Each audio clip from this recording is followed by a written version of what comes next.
Hey guys, what's up? Today I'm gonna take you through a really cool CyberDefender CTF challenge I just solved. I'll show you exactly how I approached it, the tools I used, and the thought process behind every step, so if you're learning Blue Team or just curious about CTFs, you're in the right place. Alright, let's jump in. This challenge is called DanaBot Lab, and it's all about network forensics. We'll dive into network traffic using Wireshark to uncover DanaBot's initial access, and I'll show you how I deobfuscated malicious JavaScript to see what it really does. Along the way, we'll extract critical IOCs, IP addresses, file hashes, and execution processes, so you'll get a real sense of how professional forensic analysis works. Here's the situation: the SOC team has detected suspicious activity in the network traffic. One of the company's machines has been compromised, and sensitive information has been stolen. It's up to us to investigate. Using PCAP files and threat intelligence, we need to figure out how the breach happened, identify the malicious actors, and uncover any traces they left behind. This is exactly what happens in real-world SOC investigations. You need to be methodical, attentive, and think like an attacker to understand what went wrong.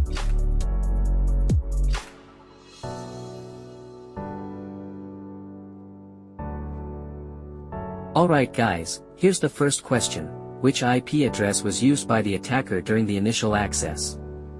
Now, before diving straight into the answer, I always like to check the PCAP file properties first.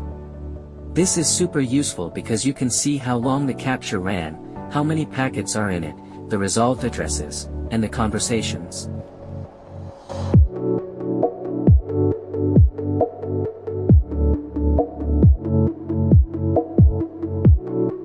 Looking at the conversations, you'll notice one IP making tons of connections: 10.2.14.101. That's actually the victim machine, the one under attack.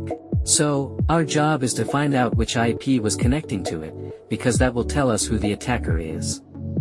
Let's keep an eye on the traffic and identify the malicious source.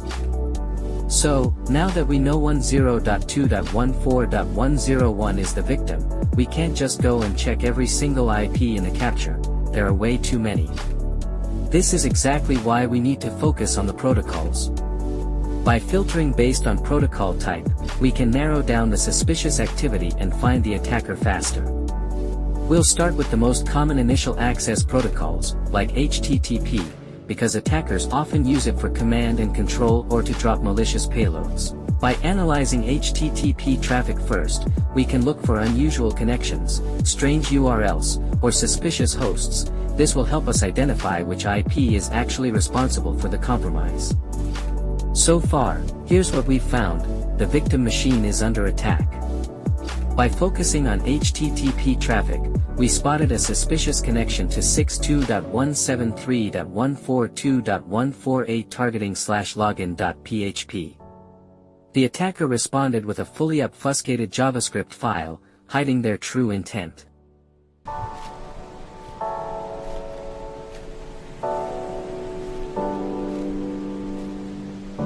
And the answer to the first CTF question, the attacker IP, is 62.173.142.148.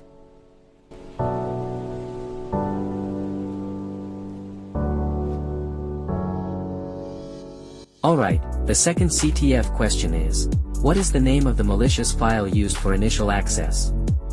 After inspecting the traffic and the HTTP responses from the attacker, we can see the file being delivered is Alligato_708.js. Next up, the third CTF question is: what is the SHA-256 hash of the malicious file used for initial access? To get this, we need to take the content of the JavaScript file, in our case, Alligato_708.js, and calculate its SHA-256 hash. We can do this using any online SHA-256 calculator or a local hashing tool. This hash uniquely identifies the malicious file and can be used for threat intelligence or detection.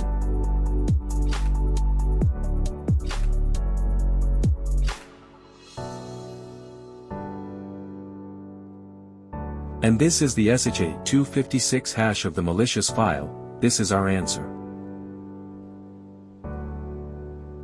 The next question is, which process was used to execute the malicious file? To figure this out, I used ChatGPT to quickly list all the default applications Windows relies on to run .js files. Basically, Windows executes JavaScript files through wiscript.exe, Windows script host, or sometimes script.exe in command line mode. So in this case, the malicious file was executed using wiscript.exe, and that's our answer. The next question is, what is the file extension of the second malicious file utilized by the attacker? To solve this, we went back to Wireshark and reviewed the PCAP file. While analyzing the HTTP traffic, we noticed that the victim machine made a GET request to the attacker's server, and the response contained another malicious file. The key detail here is that this second file had the extension .dll, which means the attacker delivered a malicious dynamic link library after the initial JavaScript file. The last question is, what is the MD5 hash of the second malicious file? To answer this, we simply extracted the resources.dll file from the packets in the Wireshark capture. After saving it locally, we used the same approach as before with the JavaScript file, by uploading it to an online MD5 calculator. That gave us the MD5 hash of the malicious DLL file, which is the final answer for this challenge.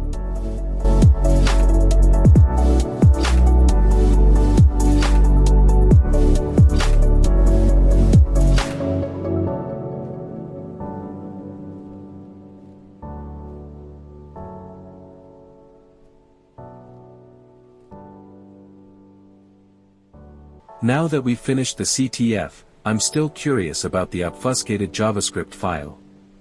I want to understand exactly what it does inside the system in a clean way. But since I'm not yet very familiar with JavaScript deobfuscation techniques, I decided to use ChatGPT to help me with the process. Basically, I'll paste the code there and ask it to deobfuscate and explain the behavior step by step. This way, I can clearly see how the script operates without spending too much time struggling with manual deobfuscation. Okay guys, here's what this heavily obfuscated JavaScript does, step by step, in a simple way. First, there's a big array of scrambled strings. These are just used as a lookup table to hide the real code. Then there's a loop that shuffles the array. It doesn't do anything dangerous, it just prepares the strings for decoding. The _0x57c2 function is the main decoder. It takes an index and a key and returns the real strings. Internally, it uses a kind of base 64 plus RC4 decryption. There's a function that makes random strings. These are usually used for temporary file names when the script drops files. The script uses ActiveX and WScript objects, ActiveX object, scripting.filesystemObject, used to write files. WScript.createObject, WScript, shell, used to run commands or launch files. Then the script downloads a file from a remote URL, saves it in a temporary folder, and executes it. In short, it decodes hidden strings. Creates a random file name. Downloads a binary file, probably malicious. Saves it to disk. Runs it. This is a classic Windows malware dropper pattern. Definitely malicious, never run it on your real machine. And that's it for this DanaBot CTF walkthrough. We covered everything, from analyzing the network traffic, identifying the attacker and malicious files, to understanding the obfuscated JavaScript behavior. If you found this helpful, make sure to take notes, practice on your own, and keep sharpening your blue team skills. Thanks for watching, and I'll see you in the next CTF walkthrough.